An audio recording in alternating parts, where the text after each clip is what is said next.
mo sila! Abulin niyo dun!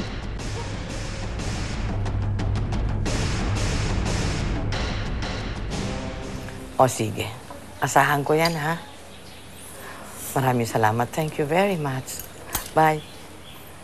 Kenneth, nakausap ko na yung amiga kong may rancho sa Batangas. Handa raw silang tumulong kay Felix. Salamat kung ganun, tita. Pero hanggang ngayon, hindi pa tumatawag si Felix, eh. Oo nga, eh. I'm so worried, eh. Kenneth, ano kaya kung punta na natin si Felix sa Batangas ngayon din? Sige Let's po. go. Lola, pwede po ako sumama. Huwag na ngayon, Eva. Baka kung mapano ka dun, eh.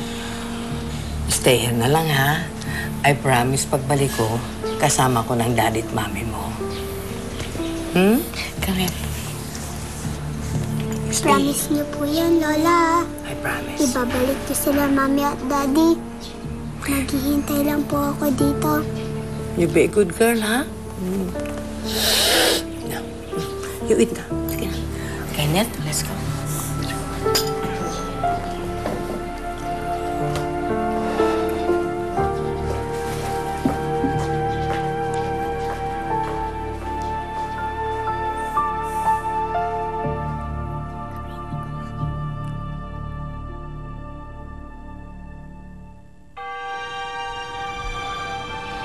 Nawala na naman, Mayor. Mga palpak talaga kayo kahit kailan.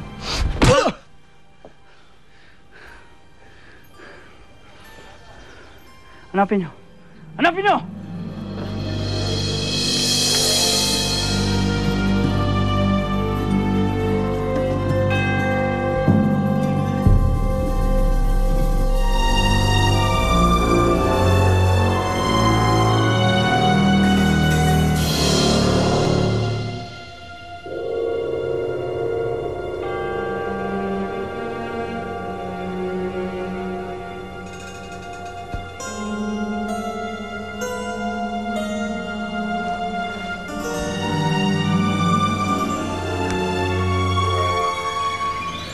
Okay ka ba, Marisa?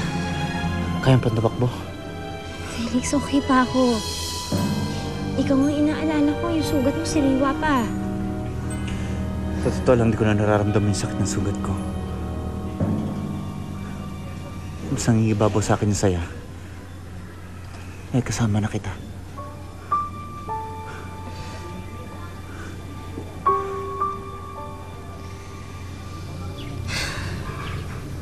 Kailan ba tayo tatakas, Felix?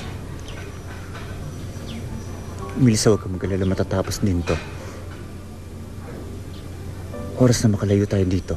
Gagawa ng paraan si Amorcita na makalabas tayo ng bansa. Magsisimula tayo ng bagong buhay. Kaya Melissa, nakikiusap ako sa'yo. Huwag mo akong iwan. Wala na akong balak umalis sa tabi mo, Felix. Pagtutulungan natin makaalis dito. Dahil kailangan tayo ng anak natin.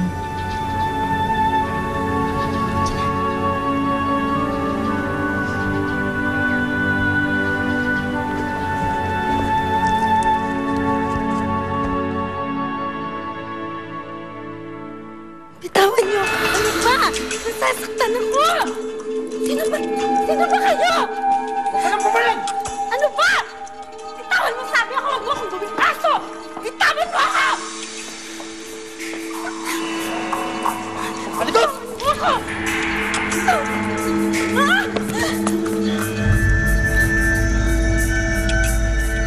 Sino ba kayo? Ano ba kailangan niyo sa akin?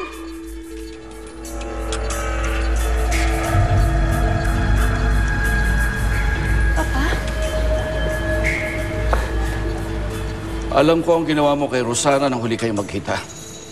At alam ko rin na tinutulungan mo si Felix Rastro. Papa, wala na sa lugar ang anak nyo. Alam kong hindi kayo kagaya ni Roberto. Huwag niyo naman konsintihin ang kasamaan niya. Bakit ako makikinig sa'yo? Naging pamilya ka lang namin dahil akala namin asawa ka ni Roberto. Pero ngayon, mas kakampihan ko si Roberto kaysa sa'yo. Hindi niyo alam kung anong tumatakbo sa ni Roberto. Papa, nababaliw na siya. Marami na siyang nagawang kasamaan kay Melissa. Siya dapat ay makulong niyo!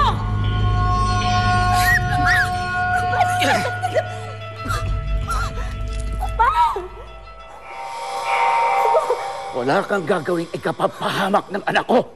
Naintindihan mo? Makain ka ba?